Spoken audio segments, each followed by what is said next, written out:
ప్రేమగల తండ్రి, కృపగల దేవానికి స్తోత్రం, స్తుతులు నాయన. ఈ ఉదయకాల సమయంలో ప్రభువా మరి ఒక పునరుత్థానపు దినమున మేమందరం కూడి ఆరాధించే గొప్ప ధన్యత, భాగ్యము నాయన నాకు కూడా ఇచ్చినందుకే నీకు స్తోత్రాలు, స్తుతులు చెల్లిస్తున్నాం. ఇప్పటి వరకు ప్రభువా మీరు తోడుగా ఉన్నావు. వాక్య పరిచర్యలో ప్రభువా మీరు సహాయం చేయండి. నన్ను మరుగుపరిచి మీరు తండ్రి మాట్లాడమని, ప్రతి ఒక్కరిని మీరు దర్శించమని, నిష్ప్రయోజకుడను బలహీనుడను ప్రభా నీ బలము, నీ కృప, నీ కనికరమును కోరుచున్నాను. నన్ను కనికరించి నాయన నన్ను వినిపించే శబ్దముగా ఉండి మీరు మాత్రమే వాక్య స్వరూపిగా ప్రతి ఒక్కరితో నాయన నీ ప్రత్యక్షతను, నీ దర్శనమును ప్రభా ప్రతి ఒక్కరూ ఎరుగులాగున నీ పరిశుద్ధాత్మ సహాయం అనుగ్రహించమని యేసు పరిశుద్ధ నామమున ప్రార్థించి స్తోత్రించి వేడుకొంచున్నాం తండ్రి. ఆమేన్.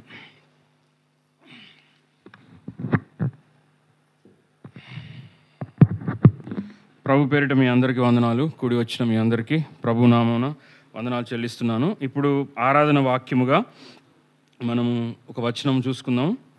పేతురు రాసిన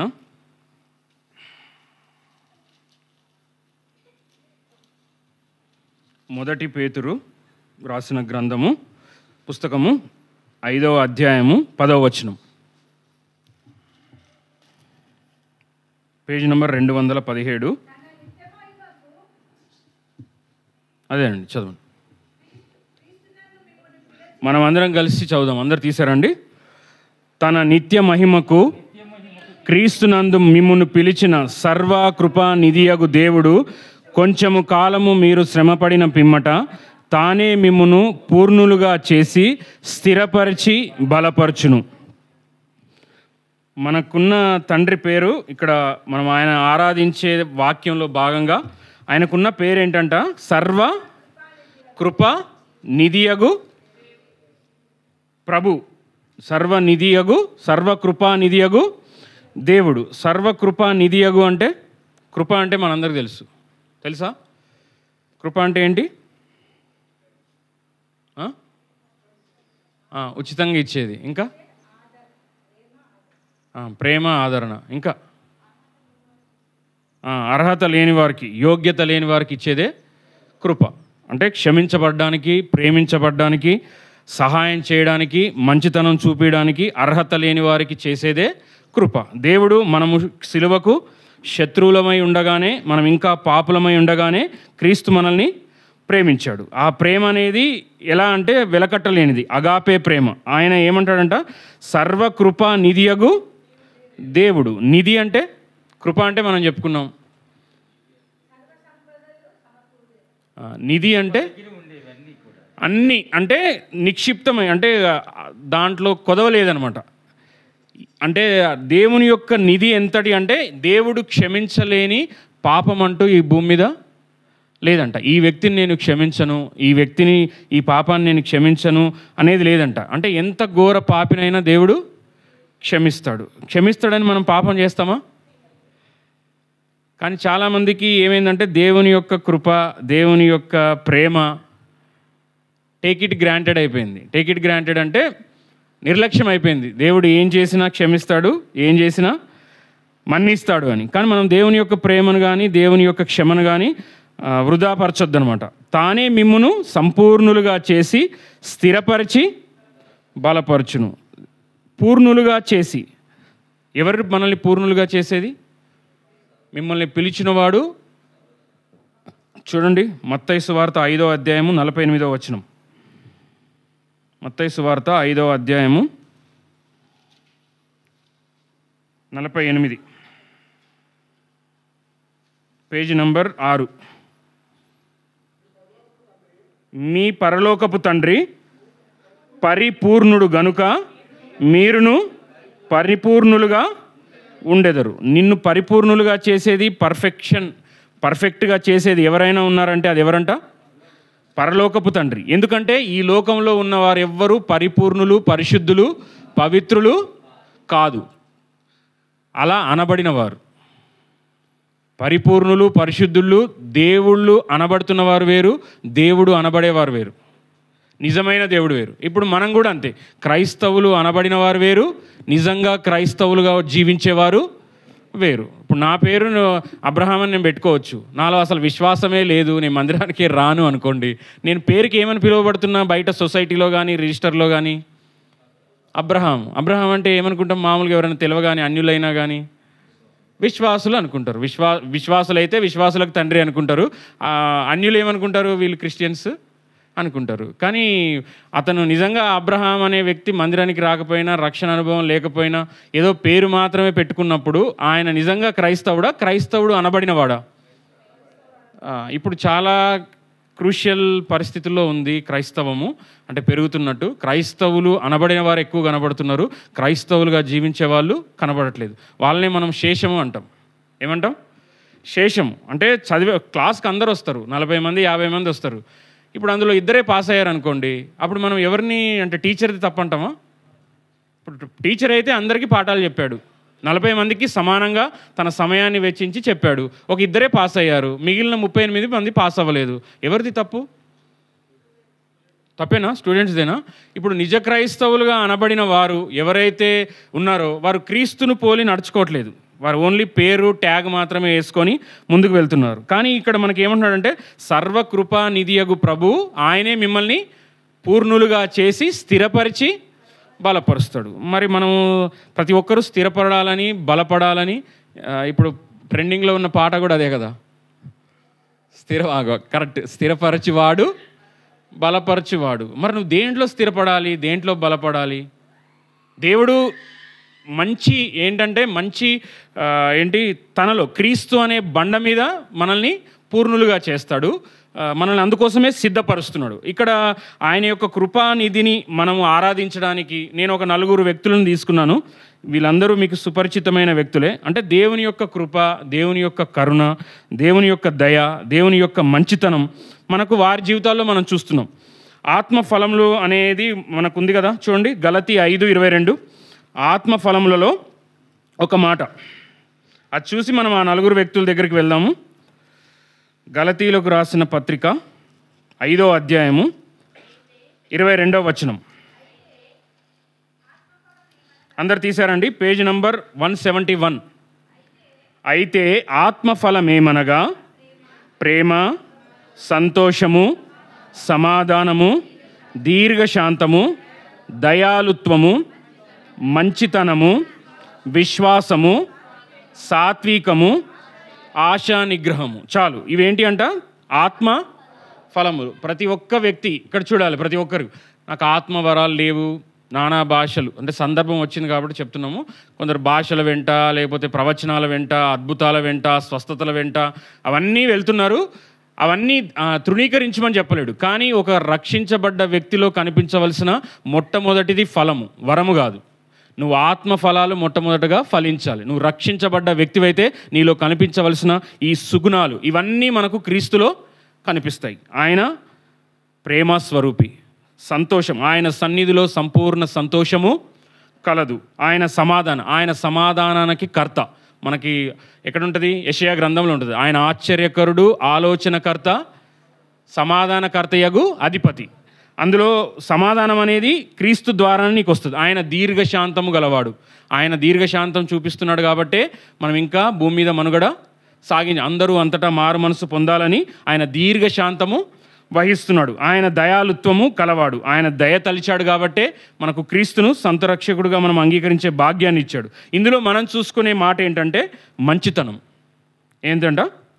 మంచితనం. మంచితనం అంటే ఏంటి? ఒక మాటలో చెప్పాలి. మంచితనం అంటే ఏంటి?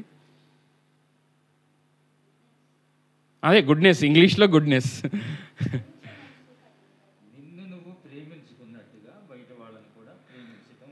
ఓకే, మంచితనం. ఇంకా అయ్యగారు చెప్పారు, మీరు చెప్పాలి. ఓకే, ఇంకా సహాయం చేయడం మంచితనం.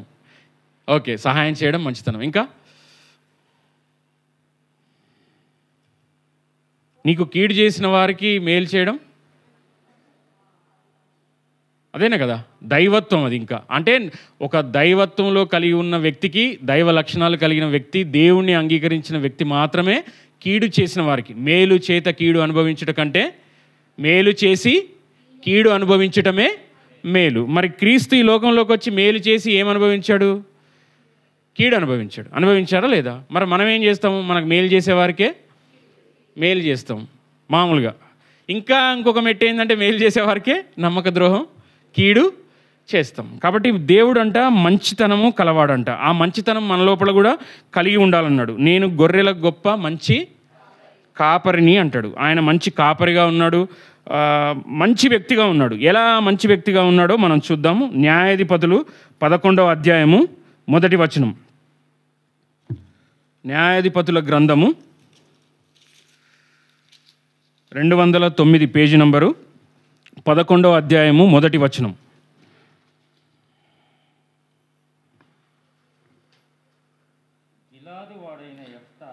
గిలాదు వాడైన యొప్తా పరాక్రమము గల బలాఢ్యుడు. అతడు వేశ్య కుమారుడు. గిలాదు యొప్తాను కనెను. చాలు. ఇతను ఎవరి కుమారుడంట? గిలాదు వాడైన యొప్తా పరాక్రమము గల బలాఢ్యుడు. అతడు వేశ్య కుమారుడు. మరి బాగానే ఉంది. నయమాను పరాక్రమశాలి కుష్ఠరోగి. మనకు 2వ రాజులు 5వ అధ్యాయంలో చూస్తాం. ఇక్కడ ఏంటంటే ఆయన పరాక్రమము గల బలాఢ్యుడంట. కానీ ఎవరి కుమారుడంట? వేశ్య కుమారుడు. కానీ పరిశుద్ధ గ్రంథంలో కానీ లోకంలో కానీ తల్లిదండ్రులు పాపము చేసి దేవునికి వ్యతిరేకంగా జీవించిన బిడ్డల్ని దేవుడు, ఇప్పుడు మనం ఇంతకుముందు పాట పాడుకున్నాం కదా, తల్లి అయినా మరచును కానీ నేను నిన్ను మరవను, నా అరచేతుల్లో నిన్ను చెక్కుకొని ఉన్నాను అంటాడు యెషయా గ్రంథంలో. కాబట్టి ఆయన తన తల్లి ఏం చేసింది? ఏ వృత్తిలో ఉంది? పాపపు వృత్తిలో, దేవుని అంటే వెలివేయబడిన స్థితిలో, తన తల్లి గురించి చెప్పుకుంటే సిగ్గుపడే స్థితిలో ఆ తల్లి ఉంది. ఆమె ఏంటంట? వేశ్య కుమారుడంట. మరి తండ్రి 2వ వచనం చూడండి. గిలాదు భార్య అతనికి కుమారులను కనగా వారు పెద్దవారై యొప్తాతో, నీవు అన్యస్త్రీకి పుట్టిన వాడవు గనుక మన తండ్రి ఇంట నీకు స్వాస్థము లేదనిరి. యొప్తా సహోదరుల యొద్ద నుండి పారిపోయి టోబు దేశమున నివసింపగా అల్లరి జనము యొప్తా యొద్దకు వచ్చి అతనితో కూడా సంచరించెను. తన తండ్రికి ఇంకో భార్య కూడా ఉంది. ఆ భార్యకు కుమారులు పుట్టిన తర్వాత వాళ్ళు అన్నారంట, నువ్వు అన్యక స్త్రీకి పుట్టినవాడు, నువ్వు వేశ్యకు పుట్టిన కుమారుడు అని అనక వాళ్ళు ఏమన్నారు? అన్యస్త్రీకి పుట్టిన కుమారుడు అని ఏం చేశారంట అతన్ని? నీకు పాలు లేదు, స్వాస్థము లేదు అని ఆయన ఏం చేశారు? వెలేశారు. మరి వెలేస్తే దేవుడు సంకల్పం వేరే ఉంటుంది. నిన్ను ఎవరు వెలేసినా, ఎవరు చిన్న చూపు చూసినా, ఎవరు పనికిరావని అనుకున్నా, ఎవరు నిన్ను తృణీకరించినా దేవుని యొక్క కనుదృష్టి నీ మీద పడిందంటే నువ్వు ఎక్కడున్నా సరే నిన్ను పైకి లేవనెత్తుతాడు. తన ఎడల యథార్థ హృదయాన్ని బలపరచడానికి యెహోవా కనుదృష్టి లోకమందంతటా సంచరిస్తుంది. ఇక్కడ యొప్తా పైన దేవుని యొక్క కనుదృష్టి పడింది. వాళ్ళు ఏం చేశారు? ఆయనను పంపించేశారు. పంపిస్తే 4వ వచనం.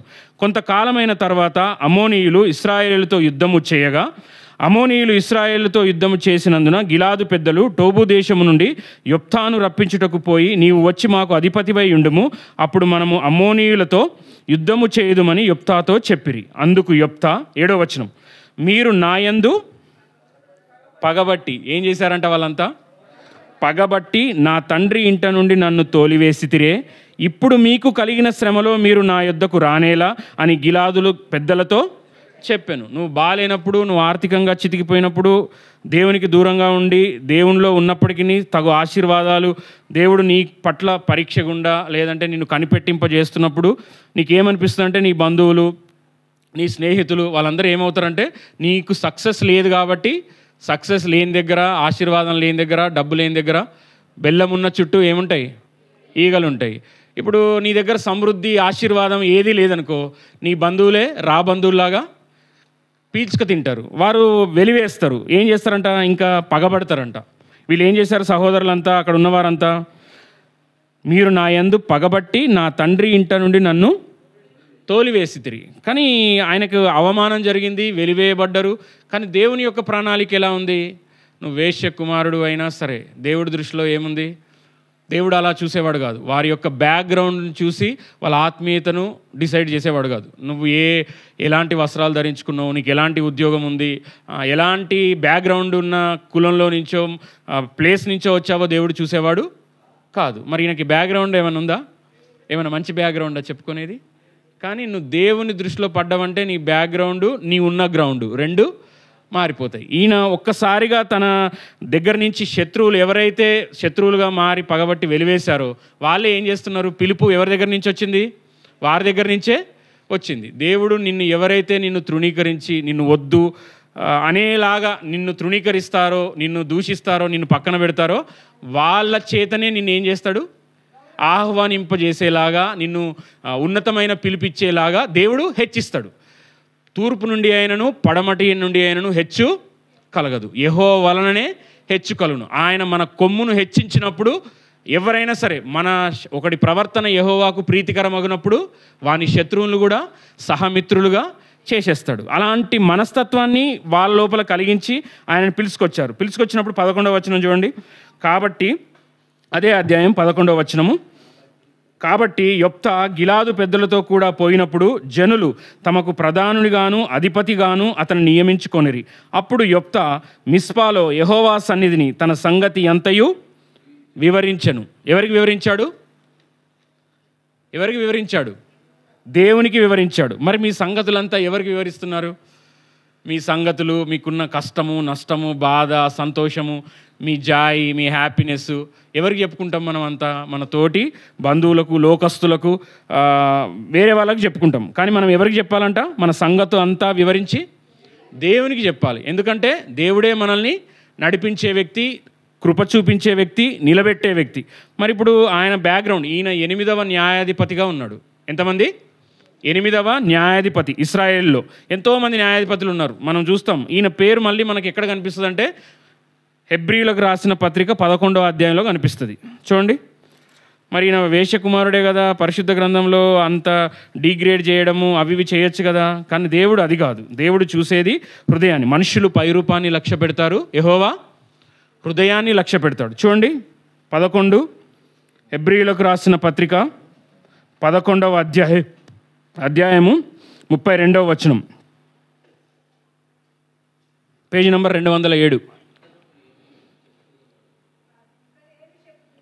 ఇకను ఏమి చెప్పుదును, గిద్యోను, బారాకు, సంసోను, యొప్తా.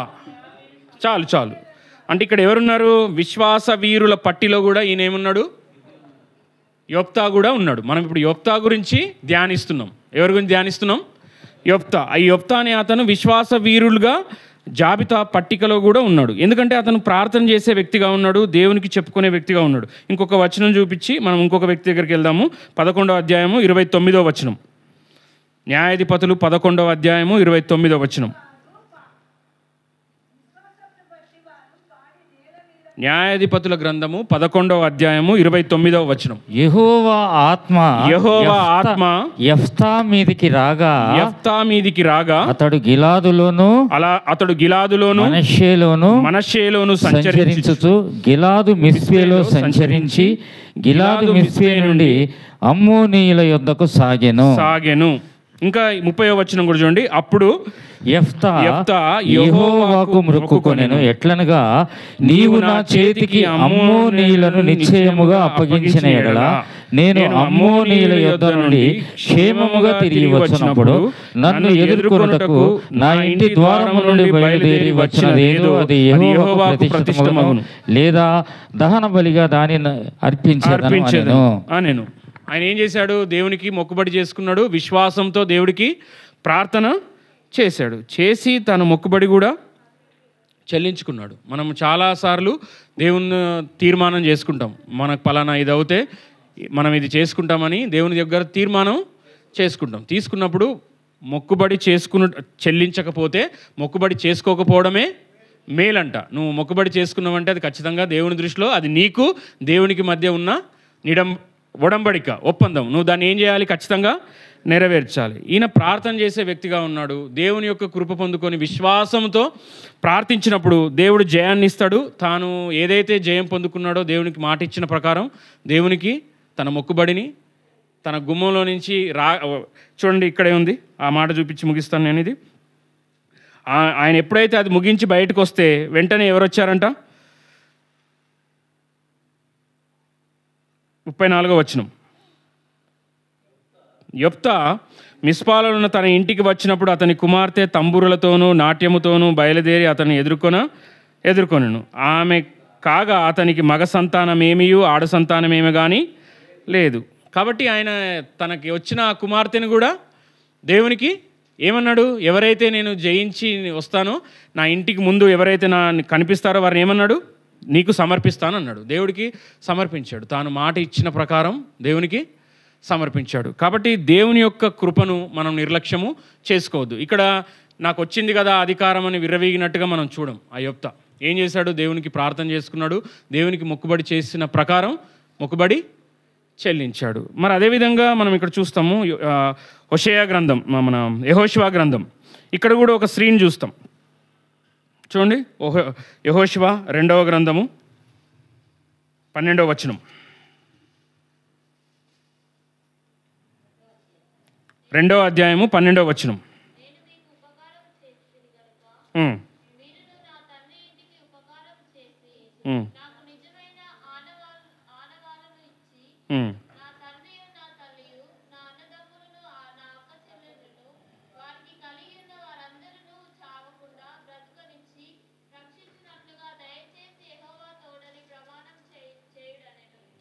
చాలు. చూడండి, హెబ్రీలకు రాసిన పత్రిక ఈ మాట చూసుకొని మనం దీంట్లోకి వద్దాము, ఇంకా క్లారిటీ ఉంటుంది. ఇప్పుడు మనం చూసిన విశ్వాస వీరుల పట్టిక దగ్గరికి రండి. హెబ్రీలకు రాసిన పత్రిక 11వ అధ్యాయము 31, పేజీ నంబరు 207, 11వ అధ్యాయము 31వ వచనం. విశ్వాసమును బట్టి రాహాబను వేశ్య వేగుల వారికి సమాధానముగా చేర్చుకొనినందున అవిధేయులతో పాటు నశింపక పోయెను. ఇక్కడ యెహోషువ గ్రంథం 2వ అధ్యాయంలో కూడా మనం మాట్లాడుతున్న విషయము రాహాబు అనే వేశ్య. ఆ రాహాబు అనే వేశ్య ఏం చేసిందంట, వేగుల వారిని చేర్చుకుంది. కానీ ఆమెకు చేర్చుకునక ముందు ఆమెకు ఏం తెలుసు అంట, జీవము గల దేవుని గురించి ఆమె విన్నది ఆమెకు తెలుసు. ఏమంటుంది చూడండి, 10వ వచనము, యెహోషువ గ్రంథము 9 నుంచి చూడండి, 9 నుంచి 178వ పేజీ నంబర్ 2వ అధ్యాయము, యెహోషువ గ్రంథము 2వ అధ్యాయము 9వ వచనం నుంచి. యెహోవా ఈ దేశమునకు మీకు ఇచ్చిచున్నాడనియు మీ వలన మాకు భయము పుట్టెననియు మీ భయం వలన ఈ దేశ వాసులందరికీ ధైర్యము చెడుననియు నేను ఎరుగుదును. మీరు ఐగుప్తు దేశంలో నుండి వచ్చినప్పుడు మీ ఎదుట యెహోవా ఎర్ర సముద్రపు నీరును ఎలాగో ఆరిపోజేసెనో, యోర్దాను తీరమునున్న అమోరీయుల 2 రాజులైన సీహోనును ఓగుకును మీరేమి చేసితిరో, అనగా మీరు వారిని ఎలాగూ నిర్మూలము చేసితిరో ఈ సంగతి మేము వింటిమి. మేము వినినప్పుడు మా గుండెలు కరిగిపోయెను. మీ దేవుడైన యెహోవా పైన ఆకాశము క్రిందను భూమి అందును దేవుడే. మీ ఎదుట ఎట్టి మనుషులకైనను ధైర్యం ఏమాత్రము ఉండదు అని ఏం చెప్తుంది ఒక స్త్రీ. ఈమె వృత్తి ఏంటి, రాహాబు అనే వేశ్య. కానీ ఈమె చెప్తున్న మాటలు ఏంటంట, ఆమె దేవుని గురించి మాటలు విన్నప్పుడంట ఆమె గుండె కరిగిపోయిందంట. మరి మనకు దేవుని మాట వింటే మన గుండె కరుగుతలేదు, కఠినమైపోయింది మనది. దేవుని మాట విన్నప్పుడు మనకు కన్నీరు రాదు, ప్రార్థన భారం ఉన్నప్పుడు మనకు కన్నీరు రాదు. ఎందుకంటే మన గుండె వాక్యము చేత కరిగిపోవట్లేదు, కఠినమైపోయింది. ఆ వాక్యం ఇలా వచ్చి మళ్ళీ రివర్స్ వెళ్ళిపోతుంది, కానీ హృదయం లోపలికి పోవట్లేదు. ఎందుకు పోవట్లేదు? మనది దేవుడు మనకు రాతి గుండెనిచ్చాడా, మాంసహిత గుండెనిచ్చాడా? రాతి గుండె ఇచ్చాడా?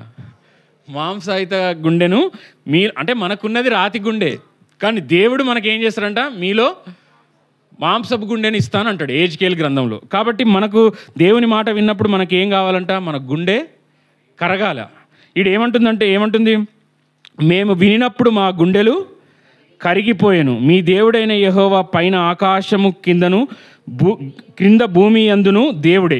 మీ ఎదుట ఎట్టి మనుషులకైనను ధైర్యం ఏమాత్రము ఉండదు. మన గురించి అన్యులు వేరే వాళ్ళు చెప్పారనుకో, మీ దేవుడు మనం అలా చెప్పము. నా దేవుడు అసమానమైన వ్యక్తి, సామాన్యమైన వ్యక్తులను అసమాధానంగా వాడుకుంటాడు, పెంట కుప్ప మీద నుంచి ఉన్నతంగా వాడుకుంటాడని మనం చెప్పము. కానీ మనల్ని చూసి ఎదుటి వాళ్ళు పక్క వాళ్ళు చెప్పారనుకోండి, మీ దేవుడు సామాన్యమైన వ్యక్తి కాదు, ఆయన ముందు ఎవరూ నిలబడలేరు అని చెప్పారనుకోండి, మనకేమనిపిస్తుంది? ఈడ రాహాబు వేశ్య చెప్తున్న మాట అదే. ఏంటంట, ఎట్టి మనుష్యుడికైనను మీ ముందు నిలబడే ధైర్యము లేదు అని అంటాడు. కానీ ఆమె ఏం చేసింది, నేను ఉపకారం చేస్తున్నా కాబట్టి, వేగుల వారు మీరు వచ్చినప్పుడు మిమ్మల్ని నేను కాపాడాను కాబట్టి మీరు ఏం చేయాలంట? 13వ వచనం, 13 నా తండ్రియు, నా తల్లియు, నా అన్నదమ్ములను, నా అక్క చెల్లెండ్రను, వారికి కలిగి ఉన్న వారందరూ చావకుండు బ్రతకనిచ్చి రక్షించున్నట్లుగా దయచేసి యెహోవా తోడని ప్రమాణము చేయుడనెను. వారు ఏ విధంగా అయితే ఆమె ప్రమాణం చేసుకుందో తనను తన కుటుంబాన్ని అంతటిని రక్షించుకోగలిగింది. అంటే మరి ఆమె వృత్తి ఏదైనా దేవుని కృప, దేవుని యొక్క ప్రేమ ఆ వ్యక్తి మీదకి వచ్చినప్పుడు ఆమె ఆ దేవుని యొక్క కృపను నిర్లక్ష్యం చేసుకోలేదు. ఏం చేసింది? నేను ఒక్కదాన్ని బాగుపడితే చాలు అని అనుకోలేదు. మనం కూడా అంతే. మన ఇంట్లో ఉన్న వాళ్ళందరూ రక్షించబడాలనే తపన, ఆశ మనకు ఉండాలి. ఆమె ఆ వృత్తి ఏదైనా సరే, వాళ్ళు చీ అన్నా తూ అన్నా నా కుటుంబం అంతా రక్షించబడాలి. పరిస్థితులను బట్టి, సిచ్యువేషన్స్ని బట్టి అందరూ అలాంటి దాంట్లోకి పోరు. ఏదో పరిస్థితిని బట్టి కొంతమంది పూట కూటి కోసం తన బిడ్డల్ని చేయడం కోసం కూడా తన శరీరాన్ని అమ్ముకునే పరిస్థితి వస్తుంది. మనం అందరినీ వారిని చండాలంగా, నీచంగా చూడాల్సిన అవసరము లేదు. దేవుడే ప్రేమిస్తే, దేవుడే క్షమిస్తే నువ్వు ఎవరు మధ్యలో? క్షమించకపోవడానికి, వారి తీర్పు తీర్చడానికి, వారిని చిన్న చూపు చూడడానికి? అది ఎవరైనా సరే, అది డిజేబిలిటీ వ్యక్తులున్నా సరే, దృష్టి మాంద్యం ఉన్న వాళ్ళైనా సరే, వాళ్ళు ఏదన్నా పాపంలో ఉన్నప్పుడు వీలైతే ధైర్యం ఉంటే, దమ్ముంటే ప్రార్థన చేయాలి వారి కోసం. అంతేగాని వారిని దూషించడము, హేళన చేయడము, వారి గురించి తప్పుగా మాట్లాడము ఒక ఆత్మీయుడు చేయాల్సిన పని కాదు. మనలో ఇంతకుముందే మనం చూసుకున్నాం మంచితనము అనేది. ఆ మంచితనం క్రీస్తును కలిగి ఉన్న నువ్వు, ప్రేమాస్వరూపి ఉన్న కలిగిన నువ్వే ప్రేమించకపోతే వారు లోకంలో ఉన్నవారు వాళ్ళు ప్రేమించబడతారా? వాళ్ళు ఇంకా దూషిస్తారు, ఇంకా హేళన చేస్తారు. ఇక్కడ మనం వేశ్య కుమారుడైన యెఫ్తాను దేవుడు ఏం చేశాడు? న్యాయాధిపతిగా నిలబెట్టాడు. ఇక్కడ రాహాబు వేశ్యను కూడా ఏం చేశాడు? తాను తన కుటుంబం అంతా రక్షించబడ్డానికి దేవుడు పాత్రగా వాడుకున్నాడు. విశ్వాసవీరుల జాబితాలో కూడా ఒక స్త్రీని కూడా, చాలామంది స్త్రీలలో ఈ స్త్రీని కూడా పెట్టాడు. నువ్వు స్త్రీవైనా, నేను బలహీనరాల్ని, నేను వాక్యం చెప్పలేను, పాటలు పాడలేను, నేను బలహీన ఘటమని బైబిల్లో ఉంది, పురుషుడే అధికారం చెలాయిస్తున్నాడు అంటే నీకు ఇవ్వాల్సిన బాధ్యత దేవుడు నీకు ఇచ్చాడు. క్రీస్తునందు స్త్రీ అని, పురుషుడని భేదం ఉందా? లేదు. కాబట్టి మనం ఇప్పుడు ఆ వచనం, ఆ ఒక్క వ్యక్తి దగ్గరికి వద్దాము. చూడండి, 1 సమూయేలు గ్రంథము. 4 వ్యక్తులని చెప్పాను కదా. మనము యెఫ్తాను చూసుకున్నాము, రాహాబు వేశ్యను చూసుకున్నాము, 3 హన్నాను చూసుకుందాం. హన్నా అందరికీ తెలుసు కదా. 2వ అధ్యాయము 21వ వచనం, పేజీ నంబర్ 224. యెహోవా హన్నాను దర్శింపగా ఆమె గర్భవతి అయి 3 కుమారులను 2 కుమార్తెలను కనెను. అయితే బాలుడగు సమూయేలు యెహోవా సన్నిధిని ఉండి ఎదుగుచుండెను. చాలు, ఇది చూడాలి. హన్నాకు కుమారుడు మనకు తెలుసు, ఎవరు? సమూయేలు. ఆ సమూయేలు తర్వాత తనకు కూడా ఇంకా దేవుడు ఏం చేశాడంట? తాను గర్భము దాల్చలేక గర్భవతి కాక, ఇక్కడ చూడండి 1వ అధ్యాయము 5వ వచనం చూడండి, 4-5. ఎల్కానా తన బల్యార్పణ చేసినాడు, తన భార్యగు పెనిన్నాకు దాని కుమారులను కుమార్తెలకును పాలు ఇచ్చుచూ వచ్చెను. కానీ హన్నా తనకు ప్రియముగానున్నందున ఆమెకు 2 పాలు ఇచ్చుచూ వచ్చెను. యెహోవా ఆమెకు సంతు లేకుండా చేసెను. చూడండి 6వ వచనం కూడా, యెహోవా ఆమెకు సంతు లేకుండా చేసి ఉన్న హేతువును బట్టి ఆమె వైరియగు పెనిన్న ఆమెకు విసిగించుటకై ఆమెకు కోపము పుట్టించుచు వచ్చెను. ఏం చేస్తూ వచ్చిందంట? కోపం పుట్టిస్తూ వచ్చింది. మరి ఈమెకు సంతానం ఉందా? లేదు. మరి నీకు అన్నీ ఉండి ఏదో ఒకటి కొదవగా ఉంటుంది. మనం దేవునిలోకి వచ్చాక కూడా మనకు అన్నీ ఇస్తే మనల్ని భూమి మీద ఎవడు పట్టలేం. నువ్వు ఎంత పెద్ద ఆత్మీయుడు అయినా నీకు అన్నీ ఇయ్యడు. దేవుడు అన్నీ ఇస్తే మనం ఆగము, ఎందుకంటే మనకు దేవుడే అవసరం లేదు. ఒకవేళ అన్నీ ఇస్తే, నీకు ఆరోగ్యం ఉండి, జ్ఞానం ఉండి, సంపద ఉండి అన్నీ ఉన్నాయనుకో, నువ్వు పట్టిందల్లా, నువ్వు చేసిందంతా సఫలం అవుతుందనుకో, ఇక నీకు దేవుని దగ్గర తగ్గింపు, దీనత్వము, క్షమాపణ, విరిగిన హృదయము వీటితో పని ఉందా నీకు? లేదు. ఇక నువ్వే ఏమనుకుంటావు? నా ప్రాణమా తినుము తాగుము సుఖించుము అంటావు. కాబట్టి అలా చేయకుండా ఏం చేస్తాడు? ఏదో ఒకటి దేవుడు ఆత్మీయుల విషయాల్లో కూడా ఏదో ఒక లోటు పెడతాడు. మనం అనుకుంటాం నేను ఆత్మీయంగా ఉన్న ప్రార్థన చేసుకుంటున్నా, నాకెందుకే ఈ లోటు అంటే అది నీకోసమే. అంటే నువ్వు భూమి మీద దేవుని కోసము ఆత్మీయంగా జీవించడానికి దేవుడు పెడుతుంది. దేవుడు తను నీ జీవితం ద్వారా దేవుడు మహిమ పొందడానికి. ఈమెంటి గొడ్రాలుగా ఉంది. గొడ్రాలుగా ఉందా లేదా? సంతు లేకుండా ఉంది. మరి ఏం చేసింది? సంతు లేకుండా ఉన్నప్పుడు దేవుని సన్నిధానానికి వెళ్ళి ప్రార్థన చేసింది. చేసిందా? సైన్యములకు 11వ వచనం, 10-11 మొదటి అధ్యాయము 10వ వచనం.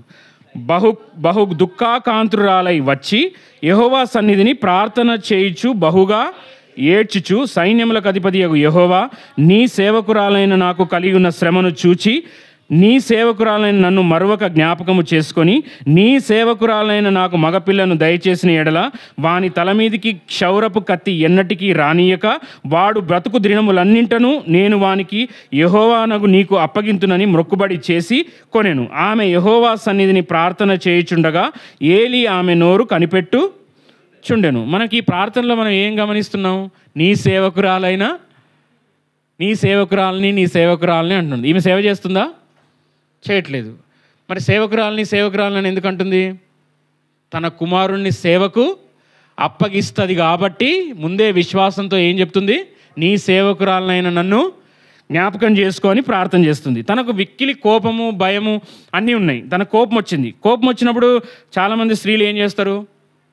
ఈమె కూడా హన్నాకు బాగా కోపం వచ్చింది. ఎవరి ద్వారా కోపం వచ్చింది? పెనిన్నా ద్వారా కోపం వచ్చింది. మరి కోపం వచ్చినప్పుడు హన్నా ఏం చేసింది? దేవుని సన్నిధికి వచ్చి ప్రార్థన చేసింది. ఇంకా 16వ వచనం చూడండి. మొదటి అధ్యాయం 16వ వచనం. నీ సేవకురాలనైన నన్ను పనికి మాలిన దానిగా ఎంచవద్దు. ఇక్కడ చూడండి, అత్యంత కోప కారణమును బట్టి బహుగా నిట్టూర్పులు విడిచుచు నాలో నేను దీన్ని చెప్పుకొని చుంటిననెను. నీ కోపం వచ్చినప్పుడు ఏం చేయాలి? ప్రార్థన చేయాలి. కోపం వచ్చినప్పుడు ప్రార్థన చేయడం సాధ్యమా? మనసు బాగాలేదు, నేను ప్రార్థన చేయలేను, మందిరానికి కూడా రాలేను, వాక్యం చదవాలని అనిపించలేదు. కానీ యాక్చువల్గా వాక్యం చెప్తుంది ఏంది? మనసు బాగాలేనప్పుడు తీయాల్సింది మొట్టమొదట దేవుని యొక్క వాక్యము. ఇంకోటి ఏంటంటే, నీ కోపం వచ్చింది ఎవరి మీదన్నా, నేను ఈ వచనం చూసినప్పుడు అండర్లైన్ చేసుకొని ఆడ సేవకురాలనైనా ఆమె చెప్పినా కానీ దేవునిలో చెప్పిన మాట అది స్త్రీకైనా పురుషుడికైనా కోపం వస్తే ఏం చేయాలి? భార్య మీద కోపం వస్తే ఏం చేయాలి? నేనైతే అదే చేస్తా. నా భార్య మీద కోపం వచ్చిందనుకో వెంటనే ఏం చేయాలి? కొట్టాలా? ఎవరది? తప్పు, అట్లా అనొద్దు. ఏం చేయాలి? ప్రార్థన. కోపం వచ్చిన ప్రతిసారి మనం ఏం చేయాలంట? ప్రార్థన చేయాలంట. నువ్వు కోపం వచ్చినప్పుడు నీ నోటికి పని చెప్పావనుకో, నీ నోట్లో నుంచి మంచి మాటలు వస్తాయా? రావు. కాబట్టి నువ్వేం చేయాలి? ఇక్కడ పెనిన్నా ఆమెను ఇబ్బంది పెట్టింది, బాధపరిచింది. ఈమెం చేసింది? తన కోపాన్ని తన బాధనంతా ఛానలైజ్ చేసి దేవుని సన్నిధానానికి తీసుకెళ్ళిందా లేదా? తీసుకెళ్ళింది. ఇప్పుడు నీకు పెనిన్నాకు కుమారులు కుమార్తెలు ఉన్నారు. పరిశుద్ధ గ్రంథంలో కానీ లోకంలో కానీ పెనిన్నా కుమారులు ఎవరో బైబిల్లో ఉందా? పోనీ వారి గురించి ఏమైనా చెప్పుకోబడుతుందా? లేదు. హన్నా గురించి, అన్నా యొక్క కుమారుడు గురించి చెప్పబడుతుంది. ఎవరు? సమూయేలు. ఆమె ప్రార్థన చేసింది. ప్రార్థన చేయడం ద్వారా మనకు 2 పుస్తకాలను ఇచ్చింది. మొదటి సమూయేలు, 2వ సమూయేలు. మనం ఆ సమూయేలు గ్రంథం తీసినప్పుడల్లా సమూయేలు గుర్తు చేసుకోవాలి. ఆ సమూయేలు గ్రంథం మొత్తంలో సమూయేలు గురించి లేకపోయినా సమూయేలు మొదటి గ్రంథము, 2వ గ్రంథం. మరి ఆ సమూయేలు ఎంతటి గొప్ప వ్యక్తి అయ్యాడు? ఆ పెనిన్నాకు కుమారులు పుట్టారు. ఈయనకు లేక ప్రార్థన చేస్తే, నిట్టూర్పులు విడిచి వేదన గుండా వెళ్ళి బాధ గుండా వెళ్ళి ప్రార్థన చేస్తే ఒక కుమారుడు పొందుకున్నాడు. ఆ కుమారుడు పొందుకున్నప్పుడు మొక్కుబడిగా చేసుకుంది, నీ సన్నిధానంలో ఇస్తానని చెప్పింది. ఇచ్చిందా లేదా? ఇచ్చింది. ఇక్కడ ఒక మాట ఆయన ఎల్కానా గురించి కూడా చెప్పాలి. తనకు బాధ వేదన కలిగి కుమారులు లేనప్పుడు ఆయన కూడా ఒక మంచి మాట అన్నాడు. 8వ వచనం చూడండి. మొదటి అధ్యాయం 8వ వచనం. ఏ భర్త అయినా సరే భార్యకు పిల్లలు లేకపోతే అనాల్సిన మాట. ఆమె పెనివిటి అయిన ఎల్కానా అన్న, చాలు మెల్లిగా చదవాలి, కంగారు ఏం లేదు, ఎవరు పరిగెత్తలేవు, వేట కుక్కలు ఏమి మన వెనకాల లేవు, వాక్యం దగ్గర ఎవరు పరుగులు తీయొద్దు. అన్నా, నీవెందుకు ఏడ్చుచున్నావు? నీవు భోజనము మానుట ఎలా? నీకు మనోవిచారం ఎందుకు కలిగినది? 10 మంది కుమారుల కంటే నేను నీకు విశేషమైన వాడను కానా? నీకెందుకు నేను ఇంకో వివాహం చేసుకుంటా అనలేడు. ఏమన్నాడు? 10 మంది కుమారుల కంటే నేను ఎక్కువ వాడను కానా. అంటే ఏం చేస్తున్నాడు? భర్తగా ఆదరిస్తున్నాడా? తినకపోతే తినకపోయినా వాడు మూలకు పో అన్నాడా? ఏమన్నాడు? ఆదరిస్తున్నాడు. నీ భార్య బలహీనత గుండా వెళ్ళినప్పుడు, ఒక సమస్య గుండా వెళ్ళినప్పుడు, నీ భర్త కానీ భార్య కానీ నువ్వు ఇంకా సూటిపోటి మాటల చేత రెచ్చగొట్టొద్దు, గాయపరచొద్దు. ఏం చేయాలి? వీలైతే ఆదరించే మాటలు మాట్లాడాలి, లేదంటే నోరు మూసుకొని ఉండాలి. అంతే. మనం నోటి ద్వారా వాళ్ళని ఇంకా గాయపరిచి ఇంకా కృంగదీసే మాటలు మాట్లాడదు. నీకు మంచి మాట రాకపోతే ఏం చేయాలంట? మౌనంగా ఉండాలంట. అంతేగాని ఏది పడితే అది మాట్లాడి వాళ్ళని ఇంకా బాధపరచొద్దు. ఇక్కడ ఏమంటున్నాడు? 10 మంది కుమారుల కంటే నేను ఎక్కువ వాడను, విశేషమైన వాడను కాన. మరి ఆమె భర్త దగ్గర ఆదరణ పొందుకుంది, కానీ తాను ఎవరి దగ్గర నుంచి నిజమైన ఆదరణ కోసం ఎదురు చూస్తుంది? దేవుని దగ్గర నుంచి. నా సమస్య, నా పిటిషను, నాకున్న ప్రాబ్లము దేవుడే తీర్చాలి. ఆయన దగ్గర నుంచి వచ్చే జవాబు అల్టిమేట్గా ఉంటుంది. ఎవ్వరు ఈ లోకంలో ఇచ్చే ఆదరణలంతా పైనే. పడ్డవా సరే తుడుచుకో అంటాం, కానీ ఆ గాయం మానపగలుగుతామా?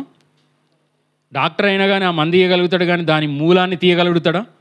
తీయలేడు. ఆ మందు నీలో పనిచేయాలన్నా, నీ ఆ రోగానికి ఉన్న మూలాన్ని తీయాలన్నా పరమ వైద్యుడైన క్రీస్తు వారి జీవితంలోకి రావాలి. ఇక్కడ హన్నా జీవితంలోకి దేవుడు వచ్చాడు. వచ్చిన తర్వాత వెంటనే ప్రార్థనకు జవాబు వచ్చింది. దేవుని యొక్క కృప, కనికరం ఆమెకు సంతులేని జీవితంలో నుంచి ఆయనకు మంచి కుమారుణ్ణి అనుగ్రహించాడు. ఆ అనుగ్రహించిన కుమారుడు ఎలాంటి వాడు? సమూయేలు గురించి మనకు తెలిసింది కదా. ఎలాంటి వాడు అతను? నేను ముగిస్తాను, చెప్పాలి. సమూయేలు ఎవరు? యాజకుడు, న్యాయాధిపతి, చెప్పాలి. ప్రవక్త బైబిల్లో ఇంకా ఉంది, దీర్ఘదర్శి. అంటే ఒకే ఒక్క వ్యక్తి దేవుడు నీకు ఏదైనా నీ జీవితంలో ఇచ్చాడు అని అంటే ది బెస్ట్ ఇస్తాడు. అది మనం యోసేపుని చూస్తాం. 11 మంది కుమారులు ఒకెత్తు, ఒకే ఒక్క యోసేపు ఒకెత్తు. దేవుని యొక్క దర్శనాలు పొంది దేవుని కొరకు అన్య దేశంలో, మొత్తం ఐగుప్తు దేశం మొత్తంలో ఏ ఒక్కరు కూడా యెహోవాను ఎరగననే పరిస్థితుల్లో విచ్చలవిడిగా జీవిస్తున్నప్పుడు దేవుని కోసం పరిశుద్ధంగా నిలబడ్డ ఒకే ఒక్క వ్యక్తి. అంటే దేవుడు నీకు లేటుగా ఏదైనా ఇచ్చాడు అన్నా కానీ నువ్వెప్పుడు నిరుత్సాహపడద్దు. ది బెస్ట్ నీకు ఇస్తాడు. అది ఉద్యోగమైనా, ఆశీర్వాదమైనా, ఏదైనా. అన్యులతో పోల్చుకోవడం కానీ, పోటీ పడడం కానీ, తోటి విశ్వాసులతో ఉన్న పోటీ పడొద్దు. నీకు ఎప్పుడు ఇవ్వాలో దేవుడికి తెలుసు. దేవుని యొక్క కృప పొందుకోవడానికి నువ్వు సిద్ధంగా కనిపెడుతూ ఉండాలి. కనిపెట్టినప్పుడు ఏమైందంట? ఆయన ప్రవక్త అంట. ఇశ్రాయేల్ లోపల ఆయన ఏం చేశాడంట? దేవుని యొక్క మర్మాల్ని దేవుని పక్షముగా నిలబడి ప్రజలకు చెప్పేవాడిని ప్రవక్త అంటారు. ఆయన ఒక ప్రవక్తగా ఉన్నాడు, దీర్ఘదర్శిగా ఉన్నాడు. అంటే ఇద్దరికి ఎవరికైనా ఇశ్రాయేళ్ల మధ్య గొడవ వస్తే ఆ గొడవ ఎవరి దగ్గరికి వచ్చేది? న్యాయం చెప్పేది సమూయేలు దగ్గరికే వచ్చేది. ఆయన 2 రాజులను అభిషేకించాడు. ఒకరిని గాడిదల వెంట తిరుగుతున్న ఒక రాజును అభిషేకించాడు. దేవుని దగ్గర నమ్మకస్తుడుగా తండ్రి గొర్రెలను కాచుకుంటున్న ఒక గొర్రెల కాపరిని దేవుని చేత అభిషేకించబడ్డారు. 2. ఎవరు వాళ్ళు? సౌలు, దావీదు. అంటే రాజులను అభిషేకించే స్థాయి. ఎవరిని అభిషేకించే స్థాయి? సమూయేలు రాజులను అభిషేకించాడు. దీర్ఘదర్శిగా ఉన్నాడు, ప్రవక్తగా ఉన్నాడు, ప్రజల పక్షాన బలి అర్పించే ఒక యాజకుడుగా ఉన్నాడు. అంతేనా కాదా? ఆ బలి అర్పించే సమయం లేట్ అయినందుకే ఏం చేశాడు? సౌలు తాను ఆ బలి అర్పించి దేవునికి అవిధేయత చూపించాడు. కాబట్టి నీకు ఇచ్చేది ఏదైనా సరే శ్రేష్టమైనదిగా ఉంటుంది. శ్రేష్టమైన కుమారుని ఇచ్చాడు, బాగానే ఉంది. మరి ఇదంతా ఎందుకంటే 2వ అధ్యాయం 21వ వచనంలో మనకు చాలా వరకు సమూయేలు గురించి మాత్రమే తెలుసు. మరి మిగిలిన 5 ఉన్నారంట. ఈడ చూడండి, 2వ అధ్యాయం 21వ వచనం. యెహోవా హన్నాను దర్శింపగా ఆమె గర్భవతి అయి 3 కుమారులను 2 కుమార్తెలను కనెను. చాలు. ఈ లోకంలో ఎవరైనా సరే 1+1 ఆఫర్ ఇస్తారు, కానీ దేవుడు ఇక్కడ ఏమిచ్చాడంట? 1+5. 1+ ఫస్ట్ ఎవరు? సమూయేలు. వాళ్ళు కాక ఇంకెవరు? ఇంకా 5 మంది అంట. అంటే ఒక్క కుమారుణ్ణి దేవుడికి ఇస్తే, నీకొక్క కుమారుణ్ణి, నీకున్న శ్రేష్టమైనది దేవుడికి ఇస్తే, దేవుడు ఏ ఒక్కరికి అచ్చి ఉండేవాడు కాదు. నీవిచ్చే సమయమైనా దేవుడు నీకు ఇచ్చిన సమయంలో నుంచి నువ్వు ఇస్తున్నావు. దేవుడిచ్చిన తలాంతులు, దేవుడు నీకు ఇచ్చిన 90%, 100%లో 10% ఇస్తున్నాం అనుకోండి మనం, మన సమయాన్ని కానీ మనది కానీ. మిగిలిన 90% అంత ఎవరిది? దేవుంది కాదా? మందా? దేవుడు నీకు ఇచ్చిన దాంట్లో నుంచే నువ్వు ఇస్తున్నావు. నీ సమయమైనా, నీ ఆరోగ్యమైనా, నీ బలమైన, నీ బిడ్డలనైనా. మరి నీకు శ్రేష్టమైన నీ బిడ్డల్ని ఎవరి కోసం ఇస్తున్నావు? అన్న తనకున్న కుమారుని ఏం చేసింది? దేవునికి ఇచ్చింది. దేవుడు అన్యాయస్తుడా? అచ్చి ఉండేవాడా? ఎంతమందిని ఇచ్చాడు? 3 కుమారులను, 3 చూడండి, ముగ్గురు కుమారులను 2 కుమార్తెలు. ఎంతమంది మొత్తం? వీళ్ళు 3, వాళ్ళిద్దరు 5. హన్నా మన సమూయేలు 6వ వ్యక్తి. మరి ఆయన ఏమన్నాడు? మొట్టమొదట 10 మంది కుమారుల కంటే నేను శ్రేష్ఠుడను కానా అన్నాడు. అంటే ఆయన కూడా కుమారుడితోటే సమానం. మొత్తం మంది ఎంతమంది అయ్యారు? 6 + 1 7 అయ్యారు. అంటే నేను కుమారుడుగా భావించమని అంటున్నా, కుమారుడు కాదు. ఎందుకు ఈ మాట అంటున్నా అంటే ఇక్కడ చూడండి, 2వ అధ్యాయము